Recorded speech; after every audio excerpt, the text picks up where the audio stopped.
ती मी आणि नाम्या जरा मरीन ड्राईव्हला चाललोय, तिथं वर्ल्ड कप आणलाय. छान छान छान. बसा बसा बसा. निवृत्तीनाथ मला तुझं कसं झालं? माझं काय, मला बी या तुक्यान नाम्यासारखं मरीन ड्राईव्हला जायचंय, टीम इंडियाला चीअर करायला. अरे कर्तबगार तरुण, काहीतरी केलं पाहिजे.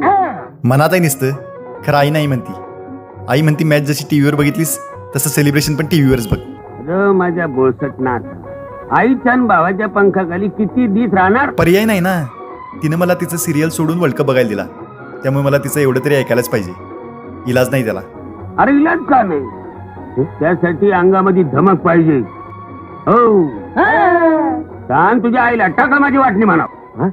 एवढ्याशा गोष्टीसाठी वाटणी मागायची? तर माझा मोठा भाऊ असं तर कवाच वाटण्या करून घेतल्यास, ते सोडतो का काय? अरे पण मी वाटणी कशाची मागू? हो माझ्या हक्काचं घर, माझ्या हक्काची जमीन. हक्काची जमीन? मला सोफ्यावर एका कोपऱ्यात जागा देतात तेवढंच लई आहे.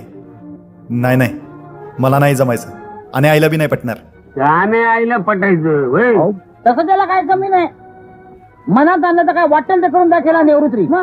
याच्या मनात येत नाही ना. नाही साहेबराव, माझी आई मला रोहित आणि विराट सारखं घरातनंच रिटायर करेल. तुम्ही येणार असला तर काहीतरी होऊ शकते. अरे आम्ही आता थकलेली गोडी, तुमच्यासारख्या तरुणाने पुढे आलं पाहिजे. ठीक आहे, जातोच मी. तुम्ही या रे मागणं, मी होतो पुढं. येतो साहेबराव. बघतोय वाकू नको रे. नाही, वागता येतच नाही. बरं.